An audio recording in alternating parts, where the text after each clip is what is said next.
Selamat baru bergabung ya Pak Joni. Halo Pak Joni. Halo. Udah siap. Oke. Ya, selamat malam. Puji Tuhan ya, hari ini kita bisa bertemu sehat belajar Daniel 11. Dan Daniel 11 kita akan belajar bagian yang terakhir, yaitu Daniel 11 ayat 40 sampai 45. Dan ini adalah bagian yang mengenai kita. Ya, minggu lalu kita sudah belajar bagian depannya. Sekiranya saudara ada yang kurang jelas mengenai sebelumnya, saudara boleh tanyakan juga nanti ya. Baik, nah saudara perhatikan bahwa Daniel 11 ayat 40 sampai 45 adalah yang paling kontroversial di dalam gereja, juga dalam gereja Kristen pada umumnya, dan itu akan kita pelajari hari ini. Itu sebabnya ini kita harus hati-hati dan saudara perlu sambil berpikir dalam mempelajari pelajaran ini ya. Baik, saya akan share screen saya. Mohon tunggu. Oke, apakah sudah tampil? Ya, sudah Pak Yobuguan. Terima kasih. Baik, saudara sekalian, kita akan belajar Daniel 11, ya, bagian 2, yaitu ayat 40 sampai 45. Itu yang paling terakhir ya. Saya kasih judul, Krisis Terakhir Menjelang Kedatangan Yesus, ya. Baik, ayat intinya kita baca dulu Daniel 12 ayat 1 ya. Pada waktu itu juga akan muncul Mikael, yaitu Yesus, pemimpin besar itu yang akan mendampingi anak-anak bangsamu dan akan ada suatu waktu kesesakan yang besar. Nah, perhatikan ayat pasal 12 ayat 1 adalah lanjutan dari pasal 11, bukan?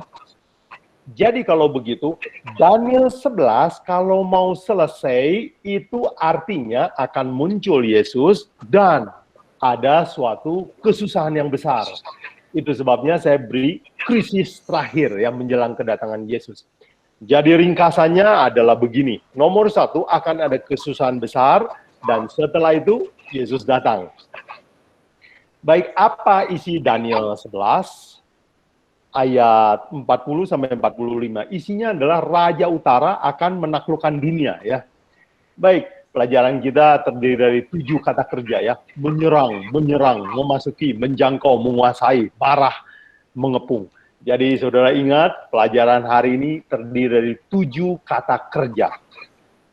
Nah sekarang sebelum kita belajar, mari saya ingin presentasi dulu menerangkan siapakah yang disebut Raja Utara dan Raja Selatan. Nah, kata ini sering muncul di dalam Daniel 11, bukan? Raja Utara, Raja Selatan, Raja Utara menyerang Raja Selatan, lalu Raja Selatan menyerang Utara. Apa artinya ini semua? Baik, nah, kita perlu mengetahui dulu satu kata, yaitu utopia. Utopia itu, kalau dalam kamus itu adalah cita-cita untuk menguasai dunia atau menjadikan dunia ini yang ideal, idaman. Dengan kata lain, utopia juga adalah seperti surga ya, mau jadikan bumi ini seperti surga. Nah, menurut Alkitab, siapa sih sebenarnya yang dijuluki Raja Utara yang sebenarnya? Nah, kalau saudara lihat di satu ayat ini, Mazmur 48 ayat 3, ya, katakan, gunungnya yang kudus yang menjulang permai adalah kegirangan seluruh bumi. Gunung Sion itu jauh di sebelah utara, kota raja besar. Sion adalah Israel, dikatakan lokasinya di utara, itu adalah Bait Allah, dikatakan kota raja besar. Jadi saudara sekalian, siapa sebenarnya Raja Israel? Yesus, Allah, Yehova, bukan? Jadi kalau begitu, siapakah sebenarnya yang benar-benar disebut Raja Utara? Itu adalah Allah sendiri. Dan memang kita tahu bahwa utara adalah patokan ya, patokan. Segala sesuatu yang benar disebut utara ya. Jadi Raja Utara yang sebenarnya adalah Allah sendiri. Coba kita lihat satu ayat di dalam Yesaya 14 ayat 13 katakan begini. Engkau yang tadinya berkata dalam hatimu, yaitu Lucifer ya. Aku hendak naik ke langit. Jadi Lucifer pertama kali jatuh dalam dosa karena dia mau ke surga, ke langit. Dan hendak mendirikan takhtaku, mengatasi bintang Allah, dan aku hendak duduk di atas bukit pertemuan. Sudah perhatikan kata ini ya. Jauh di sebelah utara. Jadi surga itu disebut letaknya di utara, di mana Allah tahtanya berada, dan iblis atau Lucifer pengen ke situ. Jadi kalau begitu, benarlah kata Alkitab, Raja Utara yang sebenarnya adalah Allah sendiri. Dan dia dikatakan taktanya ada di sebelah utara. Ini adalah bahasa kiasan ya. Jadi kita bisa simpulkan begini, semua orang yang mau menguasai dunia adalah Raja Utara. Nah, mungkin teman-teman semua yang ikut belajar malam ini, kalau saudara sedang merencanakan untuk menguasai dunia, saudara boleh juga dapat gelar Raja Utara ya. Baik, dan siapakah Raja Utara? Ya, yang raja yang berusaha menguasai dunia pada akhir zaman. Menurut Daniel 2 sudah kita belajar kan, raja pertama yang ingin menguasai dunia adalah Babylon, kemudian Media Persia, Yunani, kemudian Roma, kemudian kita sudah belajar besi bercampur tanah liat adalah Roma Kepausan. Jadi siapakah Raja Utara yang terakhir yang dimaksud di dalam Alkitab? Dia adalah Roma Kepausan ya. Sekarang kita mau belajar satu istilah lain, yaitu siapa Raja Selatan ya. Nanti kita akan belajar bahwa Raja Utara sering berperang dengan Raja Selatan ya. Nah sekarang Raja Selatan itu adalah lambang dari Mesir, karena Mesir letaknya di selatan. Dan ciri dari Raja Mesir adalah kalimat ini. Di dalam Keluaran 5 ayat 2, waktu Musa minta izin orang Israel supaya keluar berbakti kepada Tuhan, dalam Keluaran 5 ayat 2, Firaun berkata, siapakah Tuhan itu yang harus kudengarkan firman-Nya dan membiarkan Israel pergi? Nah, saya garis bawah ini ya. Tidak kenal aku Tuhan itu, dan aku tidak akan membiarkan orang Israel pergi. Jadi ciri dari Firaun adalah saya tidak kenal Tuhan. Dengan kata lain, dia tidak mengenal, dia adalah ateis ya. Jadi kita bisa simpulkan begini, Raja Utara menurut konteks Daniel 11 bagian terakhir adalah kepausan. Dan siapakah Raja Selatan? Dia adalah ateisme atau komunisme, oke? Yang tidak percaya Tuhan. Nah sekarang kita mulai belajar peristiwa-peristiwa akhir zaman yang terjadi dan dicatat di dalam Daniel 11 ya. Kita akan belajar bahwa Raja Utara akan menaklukkan dunia. Dan cara menaklukkan dunianya dicatat dalam Alkitab kita, ayat 40 sampai 45 ada 7 langkah. Langkah pertama adalah Raja Selatan akan menyerang Raja Utara. Yang kedua, Raja Utara akan menyerang balik Raja Selatan. Yang ketiga, Raja Utara akan memasuki tanah permai. Yang keempat, Raja Utara akan menjangkau semua negeri. Yang kelima, Raja Utara akan menguasai harta Libya dan Ethiopia. Yang keenam, Raja Utara akan marah besar terhadap kabar dari timur dan dari utara. Dan yang ketujuh adalah Raja Utara akan mengepung Gunung Kudus. Nah kita mau belajar 7 peristiwa ini, oke? Raja Selatan menyerang Raja Utara. Apa artinya ini saudara sekalian? Ayatnya di dalam Daniel 11 ayat 40. Saudara perhatikan. Tetapi pada akhir zaman, Raja Negeri Selatan akan berperang dengan dia. Jadi dikatakan akhir zaman. Minggu lalu kita sudah belajar bahwa akhir zaman itu tahunnya adalah Daniel 1798. Dan itu bisa kita buktikan dari Daniel 12 ya. Daniel 12 ayat 4 misalnya atau ayat 9 ya.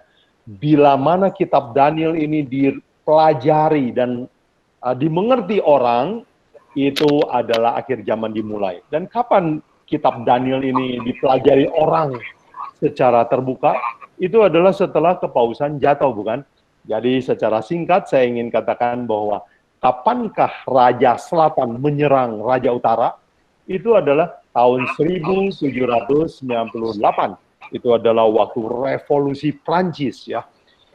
Ya, Raja Napoleon Bonaparte merintahkan untuk menangkap ya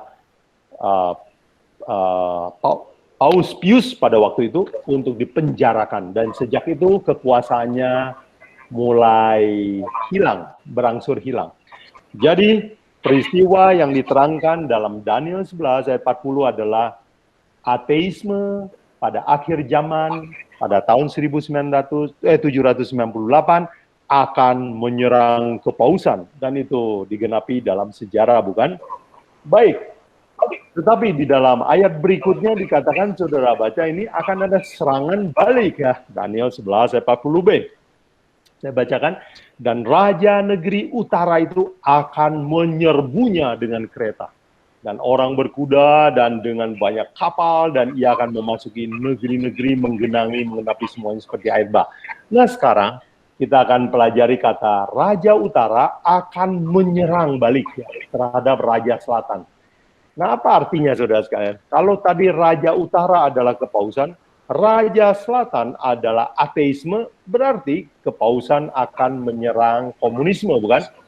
Nah, ini saya berikan sebuah bukti kegenapan dalam sejarah. Ini adalah sebuah cover majalah Time, majalah yang internasional diakui ya, di reputasinya bisa dipercaya. Mereka pada 24 Februari 1992 di front covernya ditulis judulnya begini, Holy Alliance. Holy Alliance between who?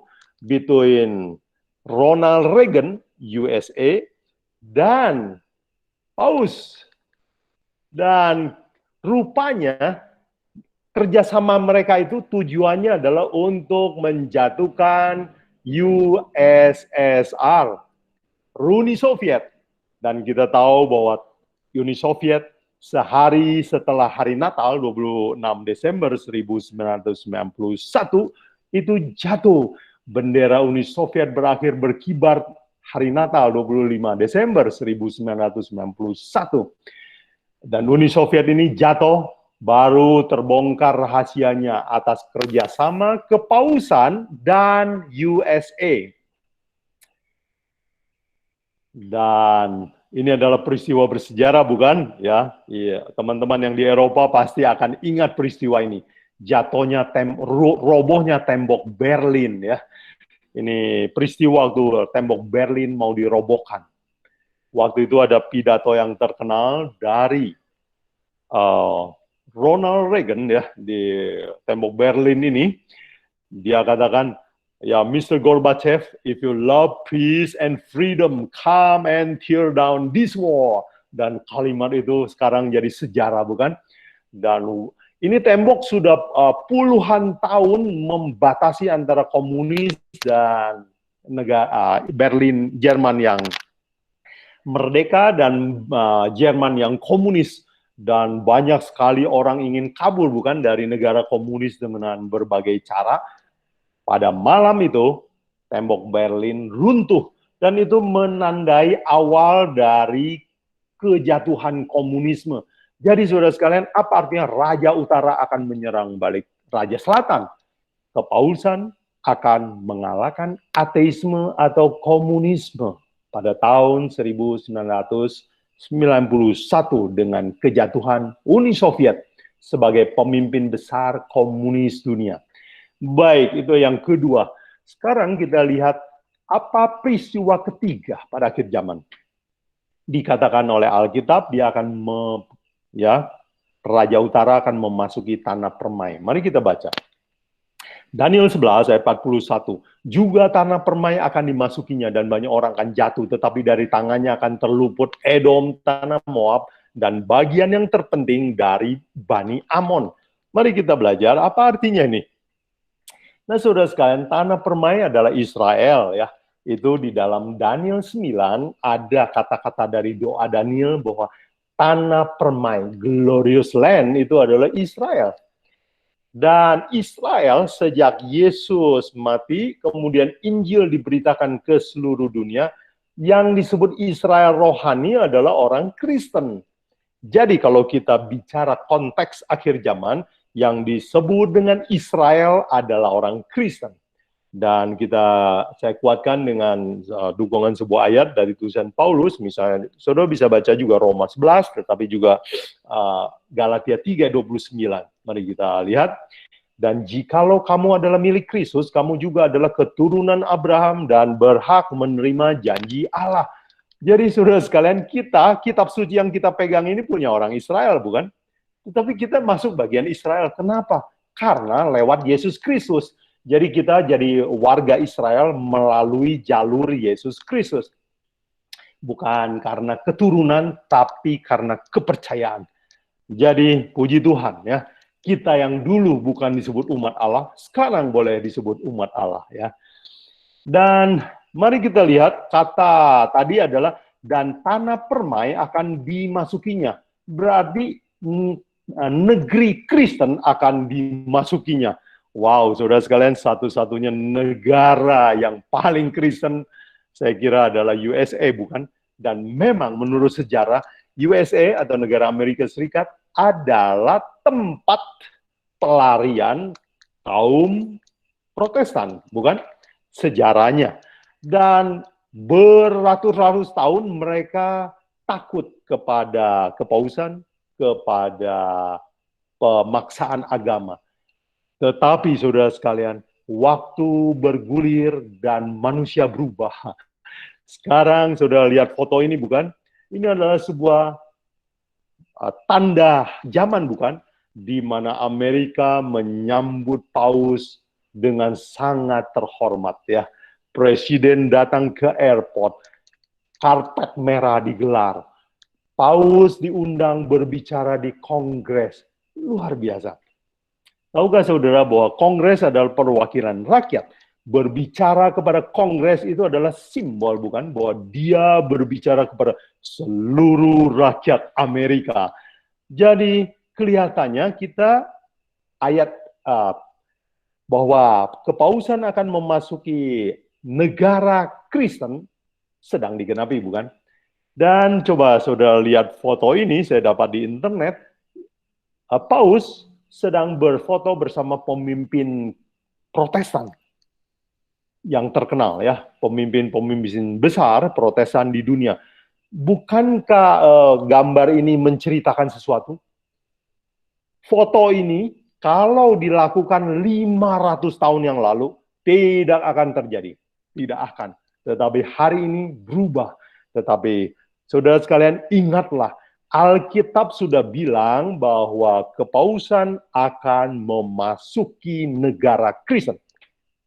Ya, ada Tommy Palmer, saudara kenal Kenneth Copeland, pembicara televisi yang terkenal. Dia adalah pemimpin karismatik dengan banyak sekali pengikut ya, Kenneth Copeland.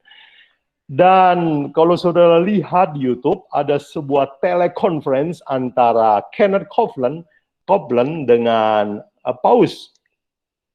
Dan apa ucapan yang terkenal yang saya kutip di sini dari Kenneth Copeland waktu dia telekonferensi dengan Paus. Dia katakan, Protestantism is over. We can call ourselves Catholic once again.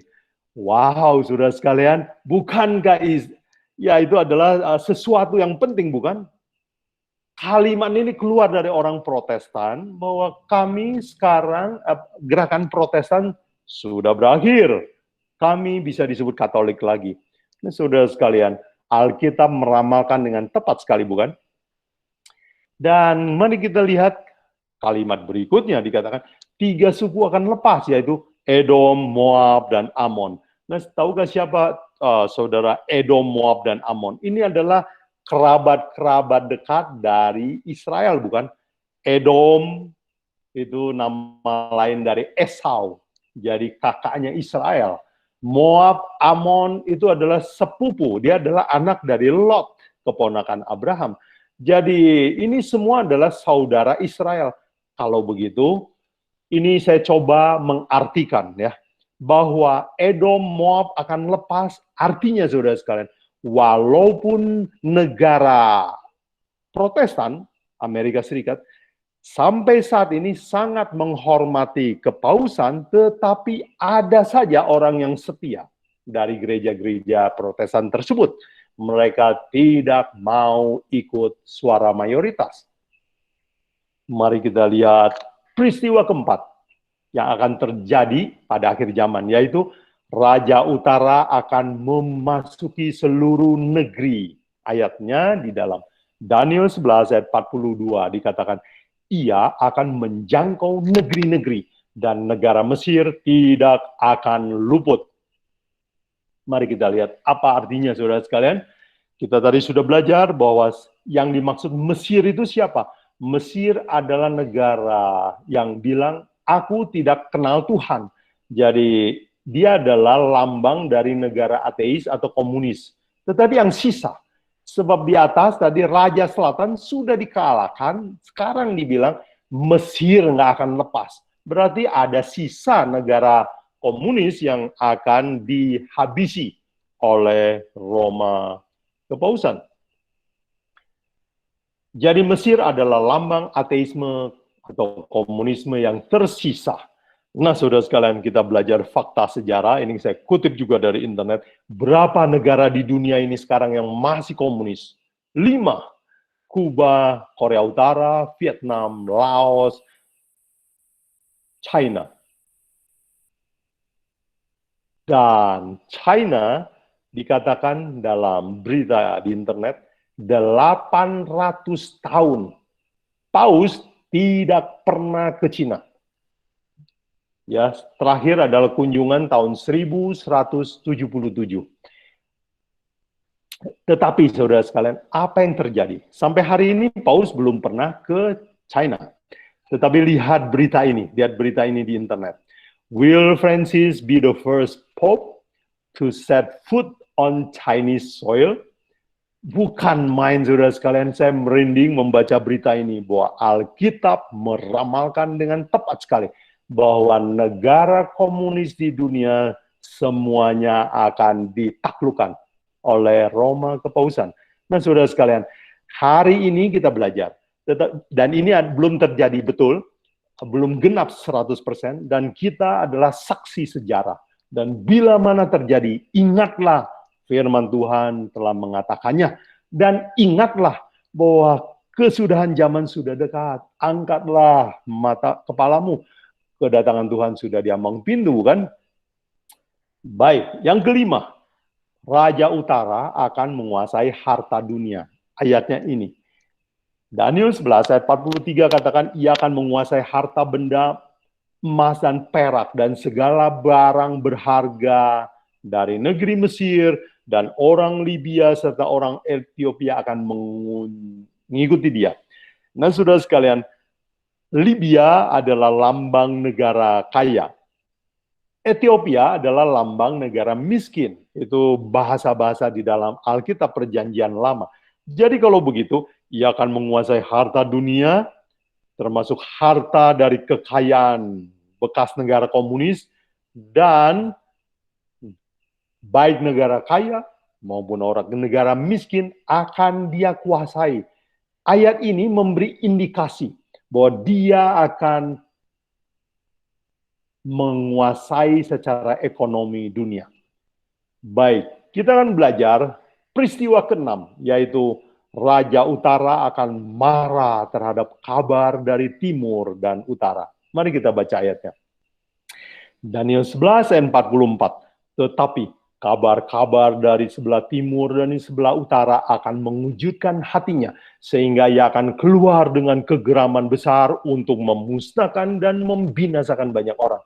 Nah, saudara sekalian, pada akhir zaman ketika dia sedang asik-asiknya berusaha menguasai seluruh dunia, dia terkejut dan geram, marah oleh dua hal. Satu, kabar dari sebelah timur dan dari sebelah utara. Kita mau belajar. Apa artinya kabar dari sebelah timur? Matius 24 ayat 27 dikatakan, sebab sama seperti kilat memancar dari sebelah timur dan melontarkan cahayanya sampai ke barat. Demikian pula lah kelak kedatangan Anak Manusia.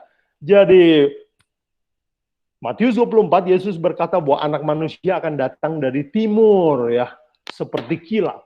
Jadi kabar dari timur kita bisa simpulkan itu adalah kabar tentang kedatangan Yesus. Ya. Kenapa kabar ini mengejutkan hatinya dan membuat geram? Karena dia mau membuat dunia ini jadi utopia, menjadi dunia yang damai. Tetapi Yesus dalam firman-Nya berkata bahwa dunia ini akan dihancurkan dan Yesus akan jadi raja. Baik, apa itu kabar utara? Nah, kita tadi sudah belajar di awal bahwa utara sebenarnya adalah surga. Ya. Raja utara sebenarnya adalah Allah sendiri. Mari kita lihat Wahyu 18 ayat 1, 2, dan 4 ada pesan, ada pekabaran demikian. Kemudian daripada itu aku melihat seorang malaikat lain turun dari surga. Malaikat turun dari surga. Boleh nggak ini kita sebut turun dari utara? Saya kira tidak masih relevan ya. Dan ia berseru dengan suara kuat katanya, sudah rubuh Babel, kota besar itu telah menjadi tempat kediaman roh jahat dan tempat bersembunyi semua roh najis dan tempat bersembunyi segala burung yang najis dan yang dibenci. Saudara sekalian, siapa ini Babel? Babel itu dalam Wahyu 17 adalah ibu. Dengan kata lain, dia adalah gereja besar, dia adalah gereja induk. Jadi pada akhir zaman nanti akan ada pekabaran dari utara yang bilang begini, gereja induk, organisasi besar itu sudah roboh, di dalamnya bercokol segala roh najis. Wow, bukankah ini pekabaran yang agak sarkastik, bukan? Dan Wahyu 18:4 katakan dalam pekabaran tersebut, lalu aku mendengar suara lain dari surga, pekabaran lain dari utara, berkata, pergilah kamu hai umatku, pergilah daripadanya. Jadi keluar dari Babylon, keluar dari ajaran-ajaran gereja induk. Bukankah pekabaran begini bisa membuat marah pemimpin gereja induk, bukan? Jadi saudara sekalian, apa itu pekabaran dari utara? Yaitu ajakan untuk keluar dari Babylon dan segala doktrin yang salah, supaya jangan ditimpa oleh hukuman Tuhan. Itulah kabar dari utara. Jadi saudara sekalian, kita mengerti bahwa pada akhir zaman dia akan marah kepada dua pekabaran ini, yaitu pekabaran kedatangan Yesus dan pekabaran keluar dari Babylon. Dan saudara yang berani memberitakan pekabaran ini pada akhir zaman akan menderita aniaya. Yang terakhir, saudara sekalian, peristiwa apa yang akan terjadi pada akhir zaman? Yaitu Raja Utara akan mengepung. Daniel 11 ayat 45. Ia akan mendirikan kemah kebesarannya di antara laut dan gunung permai yang kudus. Tetapi kemudian ia akan menemui ajalnya dan tidak ada seorang pun yang menolongnya. Dia mendirikan kemah. Ini seperti perang ya. Raja itu akan mendirikan kemah perang, lalu dia akan menyerang gunung permai yang kudus itu. Tetapi dia akan meninggal. Meninggal kenapa? Menemui ajalnya. Karena Mikael datang, kita akan belajar. Jadi dari ayat ini kita katakan dapatkan informasi bahwa pada akhir zaman dia akan berperang melawan gunung permai yang kudus. Nah saudara sekalian, gunung adalah lambang dari jemaat di dalam kitab Yesaya 14. Ya, gunung adalah lambang dari congregation, umat, jemaat. Jadi umat Tuhan yang kudus akan diperangi oleh dia. Akan ada aniaya, akan ada pengepungan terhadap umat yang sisa. Dan Wahyu 13 menolong kita menggambarkan ayat ini.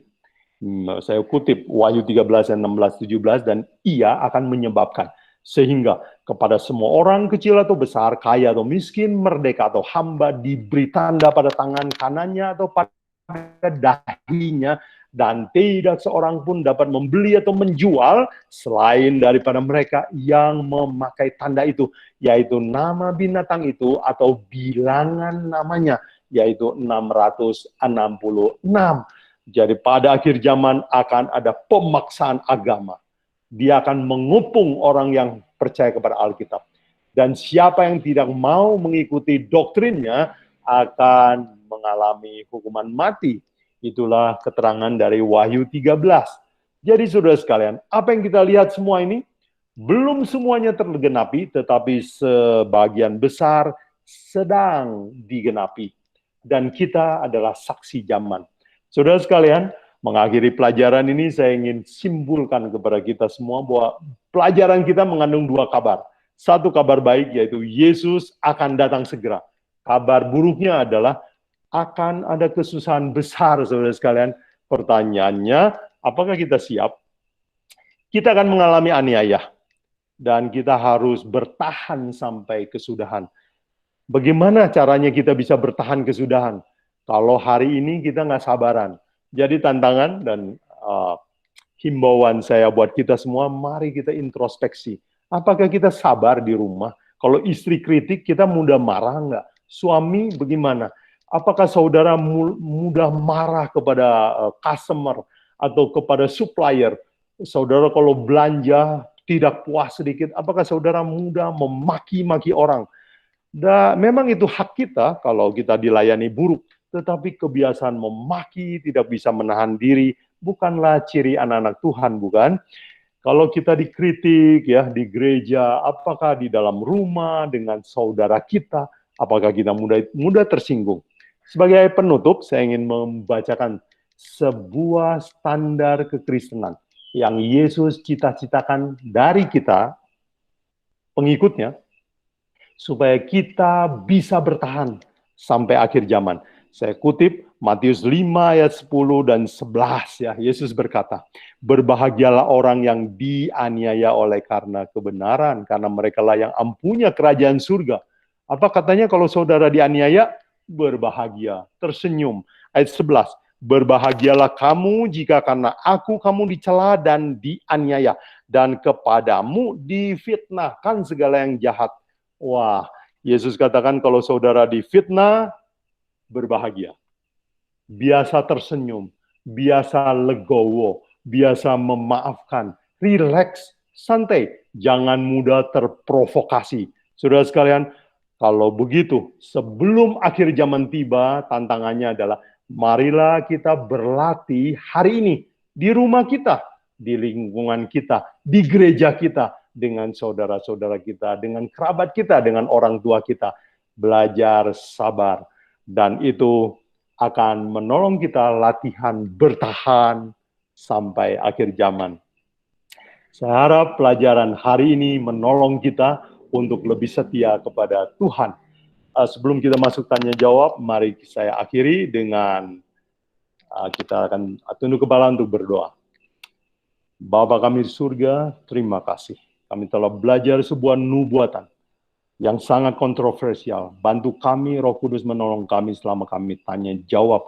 Kami hidup di zaman akhir yang genting. Kami tahu bahwa tabiat kami belum siap untuk menghadapi kesusahan itu. Bantu kami, latih kami lebih sabar, lebih bertahan dalam menghadapi segala fitnahan, salah paham di dunia ini. Bentuk tabiat kami untuk bersiap pada hari krisis besar tersebut. Dalam nama Yesus kami berdoa. Amin.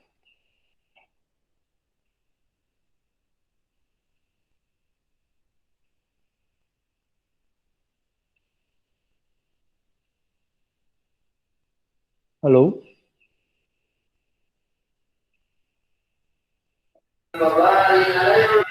Iya, terima kasih Pak Ibu Guan. Oh iya, selesai ya. Jadi, saudara yang mau bertanya, boleh bertanya. Atau ada yang mau memberikan tambahan juga boleh.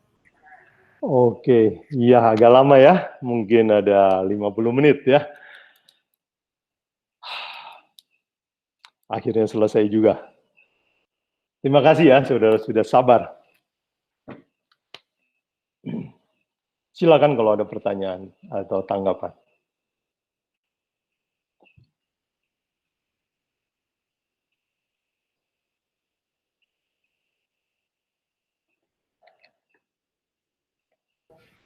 Oh, Pak Ibu Guan, ada pertanyaan ini Ya. di chat.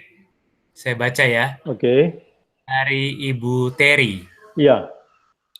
Apa maksudnya Ethiopia, negara miskin, akan mengikuti negara kaya Libya? Karena Ethiopia itu sampai saat ini masih negara miskin. Oh iya, Ethiopia adalah lambang negara miskin, Libya lambang negara kaya. Ini menurut zaman Alkitab. Sekarang masih miskin ya, mungkin ya. Betul juga Ibu Terry. Jadi memang Alkitab katakan begitu bahwa baik negara kaya, baik Libya dan Ethiopia itu lambang kaya sama miskin. Dengan kata lain, ayat itu mau bilang begini, nanti semua negara akan ditaklukkan. Iya. Jadi memang sekarang, kebetulan ya masih miskin ya. Dan orang Libya serta orang Libya, Ethiopia akan mengikuti dia, mengikuti Raja Utara. Ya. Terima kasih Bu Terry.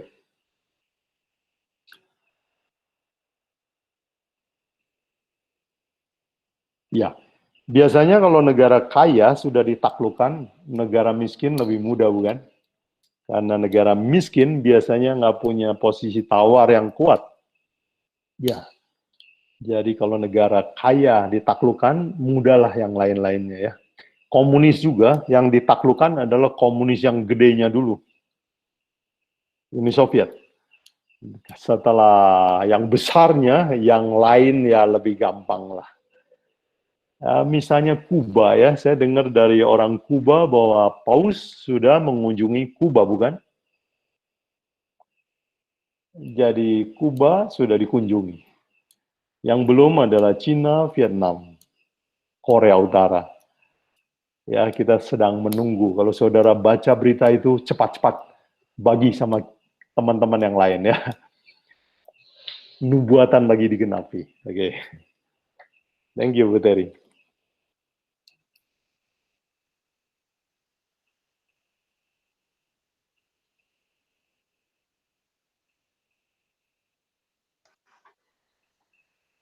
Pak Bukuan boleh tanya.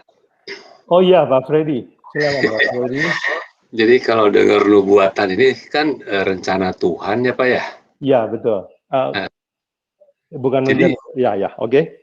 Jadi apakah sebetulnya seperti yang akan datang itu berita-berita terakhir ya yang kita dengar ya bahwa Amerika begitu benci terhadap China gitu. Apakah itu merupakan suatu rencana memang di dalam penggenapannya itu nubuatannya akan digenapi gitu.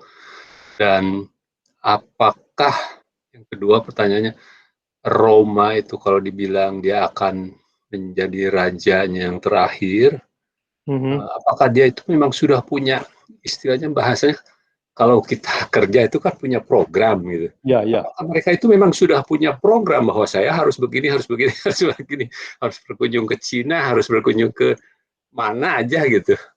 Ya, ya. Nah itu jadi pertanyaan kita apa memang begitu ya harus terjadinya gitu sehingga nubuatan itu terjadi. Oke. Itu kira-kira pertanyaan saya. Bagus Pak Freddy. Terima kasih Pak Freddy, pertanyaan bagus. Pertanyaan Pak Freddy pertama adalah apakah ini semua peristiwa ini adalah rencana Tuhan? Jawabannya adalah Tuhan, ini tidak semuanya rencana Tuhan, tetapi Tuhan memberitahukan kepada kita rencananya akan seperti ini. Yang akan terjadi seperti ini ya. Dan Tuhan izinkan ini terjadi untuk kebaikan kita juga. Misalnya aniaya, ya Tuhan tidak rencanakan aniaya buat kita, tetapi supaya kita kuat, Tuhan izinkan aniaya. Ya, kira-kira seperti cara berpikir Alkitab ya. Mungkin seperti kita orang tua ya. Kita nggak mau anak kita lecet. Tetapi mana mungkin anak kita supaya bisa naik sepeda nggak lecet ya. Ya, walaupun saya sedih, saya biar izinkan juga anak saya untuk belajar naik sepeda dan lecet juga. Tapi akhirnya bisa naik sepeda. Jadi ini adalah maha taunya Tuhan, dia beritahu kepada kita.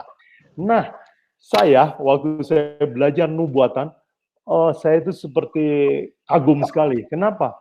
Ini kitab Daniel kan kita sudah belajar itu ditulis 600 tahun sebelum Masehi. Dan dia menceritakan peristiwa akhir zaman. Kagum bukan main. Jadi saya suka bilang, ini kitab suci lebih pasti dari ilmu pasti. Ilmu pasti masih suka gonta-ganti teori ya. Tapi kitab suci dari zaman dulu ya gitu aja. Nggak perlu dikoreksi. Begitu saja. Oke, jadi itu adalah Maha tahu Tuhan beritahu sama kita. Tujuannya apa? Yesus bilang, saya kasih tahu sebelum semua terjadi supaya kamu makin percaya. Akulah dia. Jadi supaya kita percaya bahwa kitab suci ini memang datang dari Tuhan. Memang datang dari Tuhan. Ya, kita lebih percaya. Yang kedua, Pak Freddy tanyakan, berita sekarang bahwa USA sering bentrok sama Cina ya. Bermusuhan, apakah itu tanda nubuatan? Saya tidak bisa pastikan, tetapi kita tahu bahwa dulu Uni Soviet sama Amerika ribut terus kan, dua-dua bersaing ya.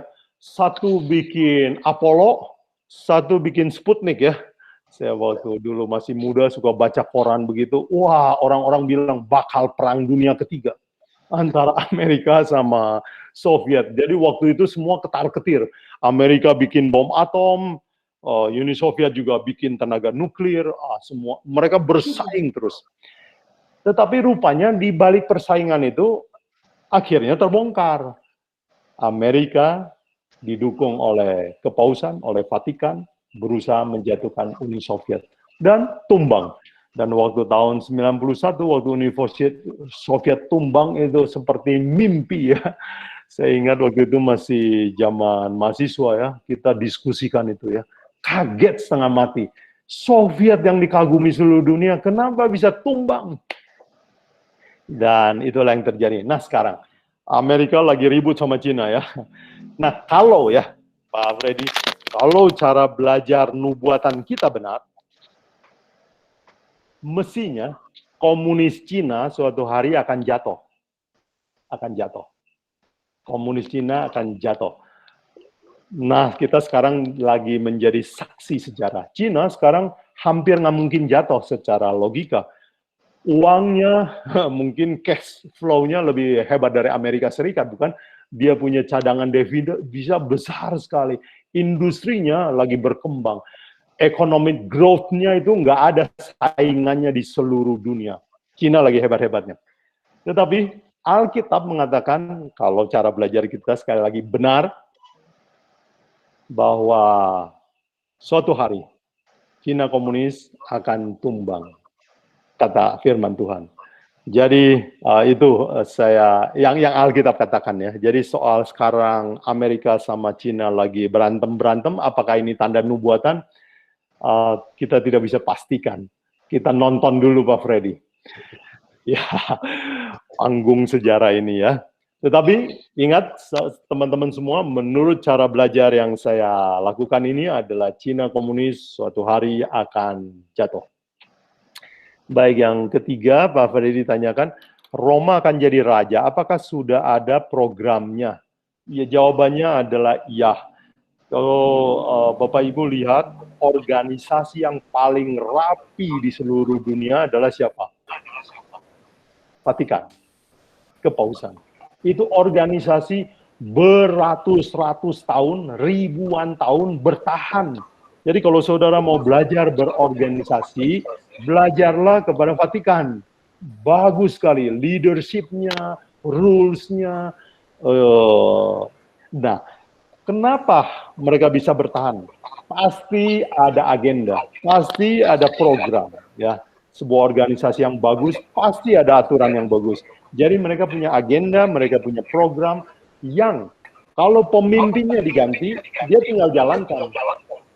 Ya, kalau kadang-kadang kita punya usaha ya, otaknya di kita semua ya. Waktu kita mati, itu usaha juga mati ya. Itu biasanya pengusaha-pengusaha swasta begitu. Tetapi kalau organisasi besar seperti negara, nggak boleh. Presidennya mati, negara harus jalan terus. Jadi punya namanya program ya. Mungkin kalau zaman Soeharto ada repelitanya ya. Jadi agenda Vatikan adalah jelas sekali. Kalau Bapak Ibu tertarik boleh coba search di internet. Misalnya agenda Jesuit. Jesuit adalah sebuah organisasi di bawah Vatikan. Dan mereka juga punya agenda. Jadi Vatikan punya agenda, Jesuit punya agenda, kemudian Ordo yang lain juga punya agenda, semua punya program, punya agenda. Ini adalah organisasi yang teratur paling hebat sedunia. Jadi saya percaya mereka punya program. Itu yang saya bisa jawab, Pak Freddy. Pak Freddy boleh riset juga ya. Thank you, Pak Freddy. Terima kasih, Pak. Amin, sama-sama. Guan. Oh iya, Pak Togu. Mau tanya Pak Guan. Ya, silakan. Tadi ada beberapa kan berkaitan dengan bintang timur itu adalah anak manusia, yaitu Yesus Kristus ya. Pekabaran Timur. Kalau kita, ya Pak Guan. Pekabaran Timur.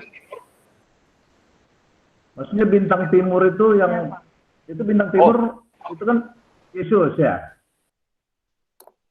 Oke, terus? Nah, maksudnya gini, kalau kita lihat di Wahyu di Yesaya 14 ayat 12, Yesaya 12-14 itu yang dikatakan putra fajar itu siapa sebenarnya itu Pak Aguan? Oh itu, oke. Itu adalah Lucifer ya. Hai bintang timur, putra fajar. Itu kata Lucifer itu dalam King James Version ada, tapi tidak diterjemahkan dalam bahasa Indonesia. Jadi kalau di kitab bahasa Indonesia nggak ada kata Lucifer, ada dalam bahasa aslinya, Lucifer. Lucifer artinya bintang timur, putra fajar.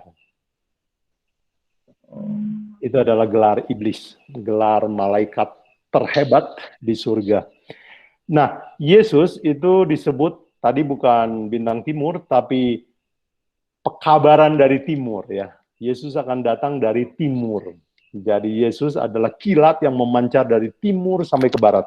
Jadi pekabaran timur adalah pekabaran kedatangan Yesus yang kedua kali. Pekabaran Advent. Jadi itu termasuk nanti itu antikris yang akan muncul dari fajar timur itu. Dalam gimana Pak Guan? Oke, baik Pak Teguh. Apa termasuk Antikris itu timur? Bukan. Bintang timur adalah Lucifer atau iblis. Ya. Antikristus adalah agen atau kaki tangannya Lucifer di bumi. Karena Lucifer bukan manusia, dia nggak bisa jadi raja di bumi kan. Jadi dia harus menggunakan organisasi atau orang lain untuk menggenapkan kehendaknya. Jadi bintang timur adalah antikris. Ya. Sorry Pak Togu. Ya. Siapa antikris? Antikris itu siapa? Oh iya, antikristus adalah Raja Utara.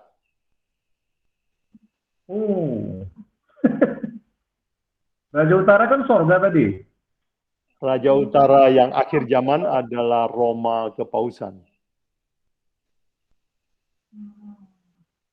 Tapi percaya Kristus dia, Pak. Bagus pertanyaannya. Baik, Pak Togu.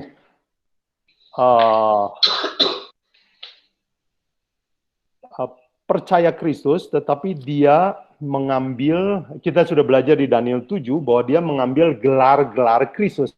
Jadi yang disebut anti-Kristus itu bukan musuhnya Kristus.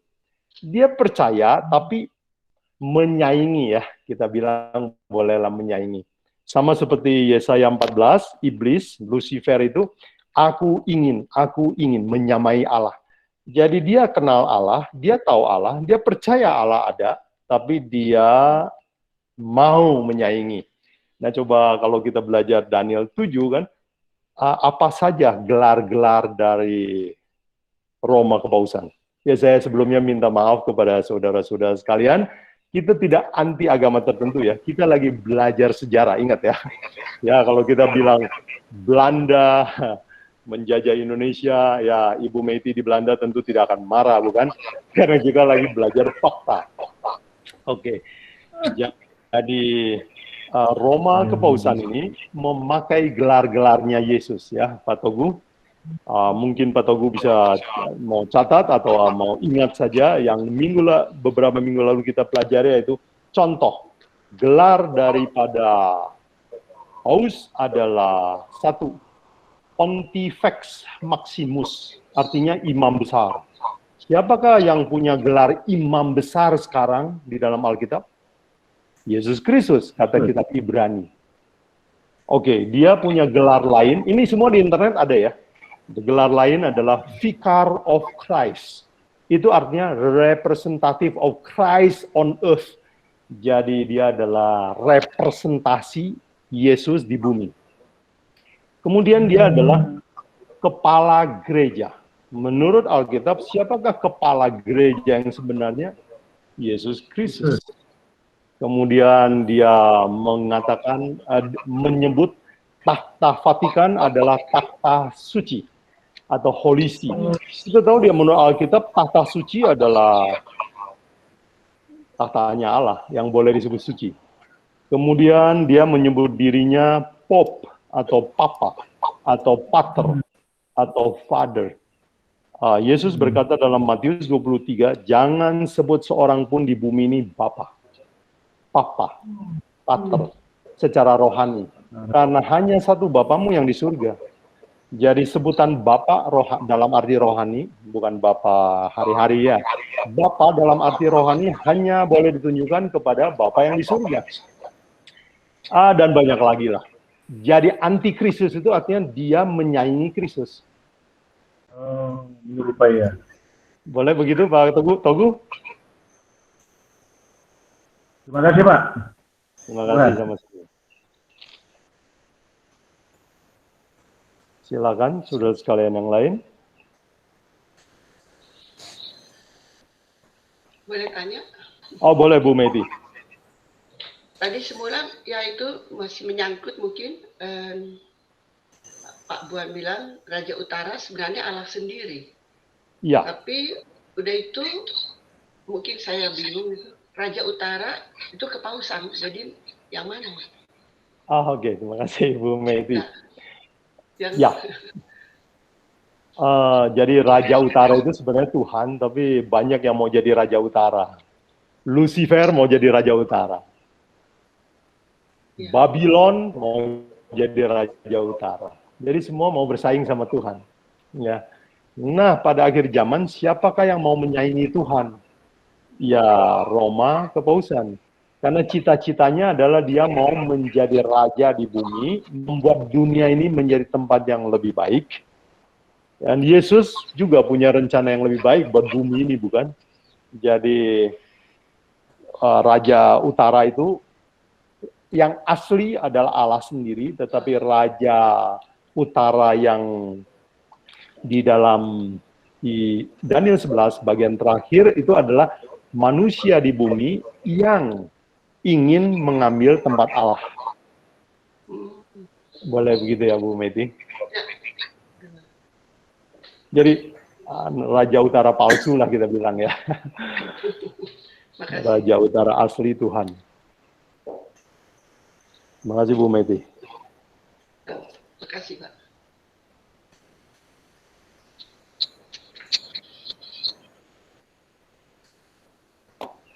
Lalu bisa bertanya lagi Pak, kalau dia boleh Bu Medi. Mengalahkan dunia, misalnya seperti negara komunis, itu kan mereka sudah ada pegangan agama, seperti Konghucu apa itu ya. Lalu dalihnya apa itu sebenarnya kepausan itu untuk merubah seorang mengikuti agamanya atau apa maksud sebenarnya dalihnya? Yang utama dari dalilnya ya. Dalihnya, apakah semua harus ya apa aja ikut mengikuti aliran dia atau apa mungkin begitu seluruh dunia ditaklukkan dengan untuk mengikuti aliran? Sedangkan ya negara komunis kan ya banyak yang lebih banyak jumlahnya ya yang komunis. Iya. Atau negara saya Arab tidak Islam. Betul. Saya tidak tahu jawaban persisnya ya, apa yang ada di benak mereka. Kenapa komunis harus jatuh? Tapi nomor satu, komunis dululah yang menjatuhkan kepausan. Kekuasaannya dipatahkan. Kenapa? Karena komunis nggak percaya Tuhan. Ya. Sedangkan Roma Kepausan percaya Tuhan. Jadi, dan komunis itu banyak melarang agama. Ya, gereja-gereja Katolik juga banyak dihalangi, ditutup selama di Uni Soviet. Begitu Uni Soviet jatuh, sekarang gereja-gereja Katolik makmur dan maju lagi ya, aktif. Jadi kebanyakan yang bekas Uni Soviet sekarang juga kiblatnya adalah kepada Vatikan, ya, karena gereja-gereja Katoliknya bangkit kembali. Jadi memang ateisme adalah musuh yang ingin dihabisi oleh kepausan. Karena mereka lah yang tidak suka kepausan. Dan Cina sampai sekarang nggak pernah mau terima paus masuk ke negerinya. Dan tentu saja mungkin itu juga bikin dia tidak suka, bukan? Ya, tidak mau terima tamu ya. Dan memang saya baca negeri Cina sampai sekarang masih keras sekali. Ya, kardinal Cina setiap diurapi nggak boleh sama paus, nggak boleh masuk. Ya. Dan memang Cina bukan keras hanya kepada gereja Katolik, tapi kepada semua gereja. Ya. Semua gereja nggak boleh bikin link organisasi besar yang nasional di Cina, nggak boleh. Ya, mereka mau separate entity ya. Semua gereja harus berdiri sendiri dan terdaftar. Itu yang saya mungkin tahu. Selebihnya saya masih harus lidik lagi, Bu Meiti. Oke. Makasih. Tapi Alkitab bilang komunis akan dijatuhkan oleh Roma kepausan. Apakah ada yang lain?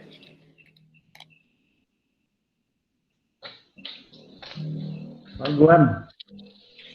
Oke. Pak Guan. Oh, Pak Togu. Saya belum paham maksudnya tanah permai ini. Tanah permai ini pemahamannya gimana nih Pak Guan? Apakah tanah Kanan atau tanah Israel atau bukan Ya. Amerika gitu? Waktu zaman perjanjian lama, tanah permai atau glorious land adalah Israel atau tanah Kanaan. Ya. Jadi kalau disebut tanah permai itu bisa Israel, bisa Kanaan. Tetapi dalam konteks perjanjian baru itu adalah negeri umat Tuhan berada.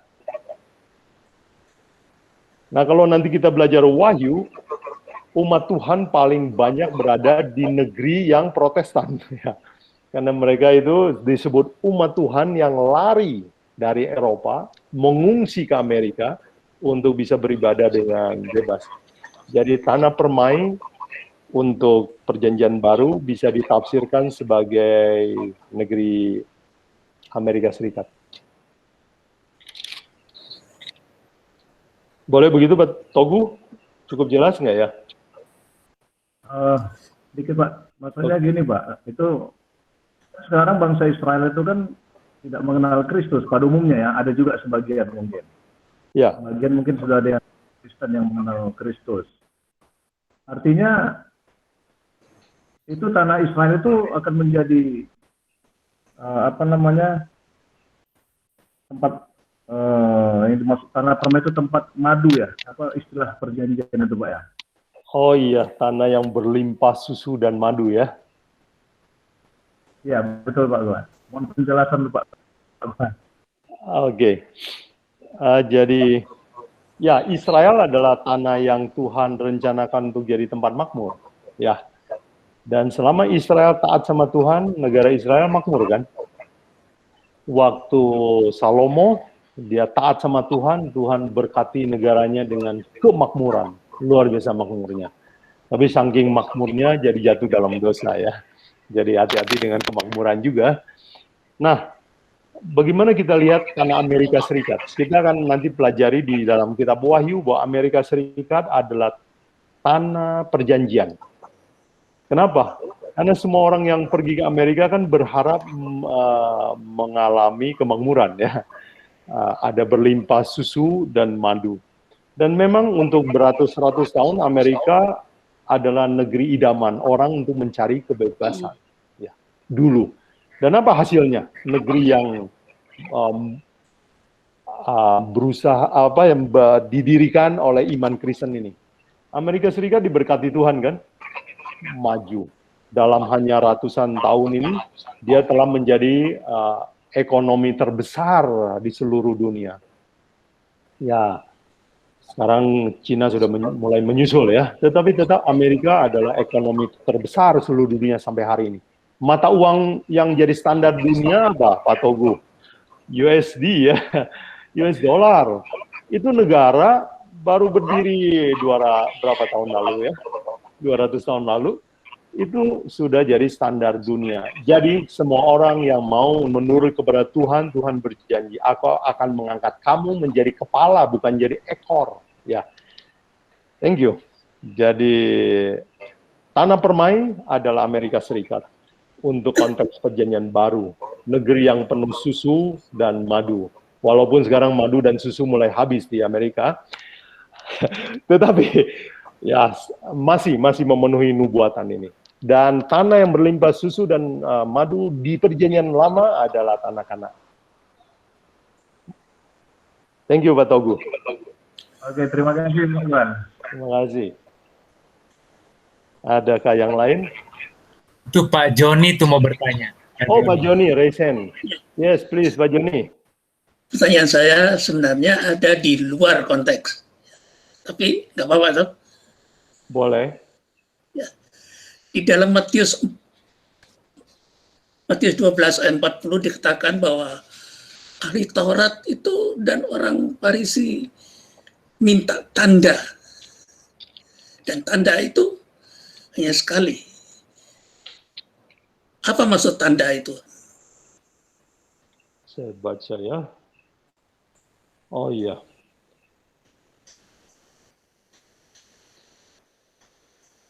Oh iya, di dalam ayat 38 ya dimulai ya. Guru, berikan kami tanda ya. Ya. Kita perlu tahu bahwa orang Israel senang sekali tanda mujizat, senang. Ya. Karena mereka mungkin dari pengalaman lalu mengalami itu, laut dibelah ya, roti turun dari langit. Banyak sekali ya orang Israel penuh dengan mujizat. Jadi mereka mau membuktikan bahwa seseorang itu nabi atau bukan. Kasih mujizat dong. Ya. Jadi orang Israel selalu minta tanda, tanda, tanda. Beda sama orang Yunani. Kalau Pak Joni nanti baca di dalam tulisan Paulus ya, di dalam Roma ya saya kira, Paulus bilang, orang Yahudi minta tanda, orang Yunani minta hikmat. Jadi orang Yunani senang logik. Berikan kami logik. Berikan kami reason, explanation, scientific fact tentang segala sesuatu yang kamu ceritain ini. Jadi orang Ibrani sama orang Yahudi beda sekali cara berpikirnya. Nah orang Yahudi beri tanda. Dan mereka itu hanya mau percaya kalau lihat tanda. Padahal yang disebut iman adalah percaya kepada setiap firman. Jadi sama sekali sekarang orang juga gitu ya. Tuhan, kalau Tuhan bicara sama saya dari langit, aku turut, hidupku kuberikan padamu. Kalau Tuhan bicaranya dari Alkitab, enggak mau percaya. Jadi manusia itu begitu ya. Nah orang Israel minta tanda, jadi itu sebabnya Yesus bilang, saya nggak akan kasih tanda. Saya sama kamu hanya kasih satu tanda aja, yaitu anak manusia akan mati dan tidur di dalam perut bumi 3 hari. Setelah itu bangkit. Itu saja tandanya. Mau percaya, mau enggak, kira-kira ini bahasa saya ya. Sudah, saya cuma kasih satu tanda. You mau percaya, mau tidak, hanya itu tanda yang saya beri. Begitu Pak Joni. Tetapi di dalam Yunus. Ya, seperti Yunus. Ayat 17 dikatakan bahwa Yesus akan seperti Nabi Yunus. Yes. Berada 3 hari 3 malam. Betul. Di dalam bumi. Ya. Maksudnya apa itu? Ya, Yesus akan berada, kata 3 hari 3 malam bukan 3 kali 24 jam ya. Yesus hari dan malam itu sama dengan hari. Yesus dengan kata lain, saya akan ada di perut bumi sama seperti Yunus, 3 hari maksudnya. 3 hari itu Yesus kan di kuburan hari Jumat kan. Pak Joni ingat kan Yesus mati Jumat sore kan? Iya. Jadi Yesus berada di kuburan itu Jumat, hari Sabtu, karena itu hari Sabat, dia masih di kuburan. Dan kapan Yesus bangkit?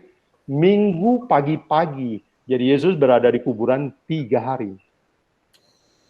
Tapi kata 3 malam itu tidak sesuai dengan keadaan yang sebenarnya. Tidak sesuai dengan bahasa kita sekarang, tetapi bahasa Alkitab, hari dan malam itu sama, siang dan malam itu sama dengan hari. Misalnya Kejadian 1, jadilah petang, jadilah pagi, itulah 1 hari. Jadi orang Israel, kalau begini Pak Joni, kalau saya bilang, kalau pakai bahasa Yahudi ya, saya kerja 3 hari. Itu bukan saya kerja 3 kali 24 jam. Saya mah kerja Senin, misalnya saya kerjanya Senin 8 jam, Selasa 8 jam, Rabu 8 jam. Boleh nggak saya bilang saya kerja 3 hari? Boleh kan? Tapi jangan dibayangkan saya kerjanya 3 kali 24 jam. Enggak, saya kerja 3 hari. Nah, hari dalam bahasa orang Ibrani adalah petang, pagi. Ya. Jadi kalau saya dalam bahasa sekarang, saya bekerja dari Senin sampai Rabu, dari 3 hari, 3 petang dan 3 petang dan siang, kira-kira begitu. Memang dalam perhitungan Yahudi, bagian dari hari itu bisa dibilang 1 hari. Tapi 3 malam berarti 3 kali malam. Ya. Tidak menurut Pak, bukan? Ya, betul. Yesus memang ada di kubur itu 3 hari. Hari dan malam. 3 hari 3 malam itu, kalau bahasa kita sekarang adalah 3 hari. 3 hari kalender. Jadi dia berada di kuburan Jumat, Sabtu, Minggu. Walaupun Jumatnya sebentar, Minggu juga sebentar. Tapi boleh kan dibilang 3 hari. Yesus berada di kuburan 3 hari. Memang dikatakan 3 hari, tapi 3 malam. Di situ dikatakan dalam ayat itu 3 malam juga, bukan cuma 3 hari, tapi 3 hari 3 malam. Iya, itu masalah itu muncul kalau kita berpikir pakai bahasa sekarang ya. Itu harus kita baca dalam konteks orang Israel. Kalau bilang 3 hari 3 malam, itu artinya 3 hari. Sedang dalam bahasa aslinya, bahasa Girika, hari pertama itu adalah bukan hari Minggu, tetapi kata aslinya adalah Sabaton. Kenapa diterjemahkan hari pertama? Yang mana yang diterjemahkan hari pertama? Dalam bahasa aslinya, bahasa Girika, dikatakan bahwa hari pertama itu adalah Sabaton. Dan kita semua mengerti bahwa Sabaton itu bukan hari pertama. Pak Joni dapat referensi dari mana itu? Kita bisa beli buku itu di setiap toko buku Kristen. Di buku Alkitab Lukas, kitab Paralel, Lukas ya. ditulis, ya. Kitab Lukas ditulis dalam bahasa Greka, Pak Joni. Dan dalam Matius, Lukas. Ya, itu kitab Lukas mencatat bahwa hari pertama itu adalah hari Minggu. Hari setelah Sabat. Itu ada di Lukas 24 ayat 1. Tapi dalam bahasa aslinya bukan hari Minggu dibilang. Oke. Saya akan selidiki kalau Pak Joni mau kasih referensinya sama saya. Ya, itu bahasa Greka asli. Oke. Ya. Jadi bukan kalau terjemahan ya. Menurut Alkitab, hari pertama adalah hari Minggu. Ya, memang. Betul ya? Sebab kata Sabaton itu ada 65 kali ada di dalam Alkitab. 8 atau 9 kali itu diterjemahkan hari pertama.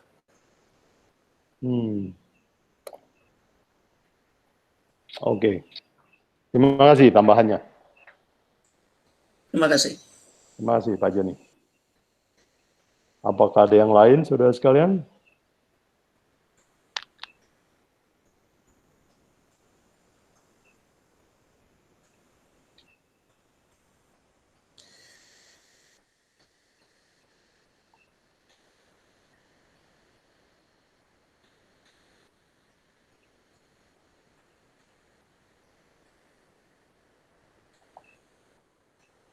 Sepertinya tidak ada lagi. Baik, kalau tidak ada, kata terakhir saya adalah, saudara sekalian, kita belajar nubuatan ini buat apa ya? Bukan supaya kita sombong dan selalu menyalahkan orang lain ya. Supaya kita introspeksi. Ya, tadi kita sudah belajar bahwa pada akhir zaman akan ada penganiayaan. Dan Yesus bilang, siapa yang bertahan sampai kesudahan akan selamat. Boro-boro bertahan sampai kesudahan ya, atas penganiayaan. Di rumah saja kalau disindir, diprotes, kita mudah marah. Belum lama ini saya jaga ibu saya. Ibu saya namanya orang sakit ya, mudah sekali marah. Saya mulai kehilangan kesabaran juga. Waktu saya mulai hilang kesabaran, saya pikir-pikir, aduh, saya ini belum sempurna. Saya harus minta Tuhan. Ini belum penganiayaan, baru diomelin aja sama orang sakit, saya sudah nggak sabar. Jadi saudara sekalian, kita belajar nubuatan ini bukan untuk kritik orang lain, kritik diri sendiri. Kalau hari ini kita bukan orang sabar di rumah, jangan berharap kita akan sabar waktu hari aniaya. Jadi tantangan kepada saya semua adalah, saudara sekalian, kita udah belajar canggih ya, belajar nubuatan internasional. Tapi mari kita introspeksi. Apakah saya cukup sabar di rumah? Apakah saya sudah mencerminkan sifat Kristus? Apakah saya kalau difitnah saya tersenyum? Apakah saya kalau dihina saya sabar? Dan kalau saudara mengalami, kalau belum mengalami itu, doa saya saudara sekalian, mari kita datang sama Kristus, minta tolong, supaya kita diubahkan dan disiapkan untuk akhir zaman. Boleh begitu ya saudara sekalian, ajakan saya. Saya kembalikan kepada Pak Tawaris diskusi ini. Terima kasih saudara sekalian.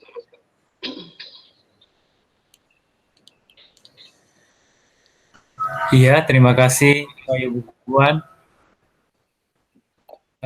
atas firman-Nya. Tadi saya mau baca ya bahasa Greek-nya yang dibilang Pak apa itu namanya? Pak Joni ya. Pak Joni. Tapi udah lain kali lah. Kalau di dalam apa itu Lukas 23 itu kan ada bahasa Greek-nya itu.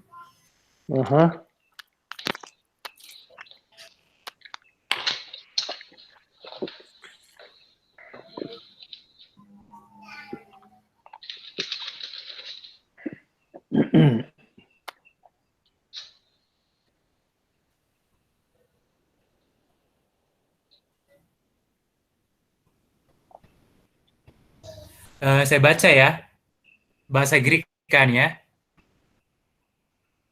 Tedemia ton sabaton opeton bateos elton. Jadi ini kan di dalam Lukas 20 Lukas 23 ayat 56 itu, dan pada hari Sabat mereka beristirahat menurut hukum Taurat. Jadi sabaton itu dalam bahasa Greek itu artinya hari Sabat. Artinya hari ke-7, Pak. Kalau kita baca di dalam bahasa Greek. Tapi nggak tahu referensi dari mana Pak Joni, mungkin nanti bisa sampaikan ke kita. Jadi ini Alkitab bahasa Greek. Saya baca, saya langsung cari tadi. Oh, ini ya. Demia ton sabaton.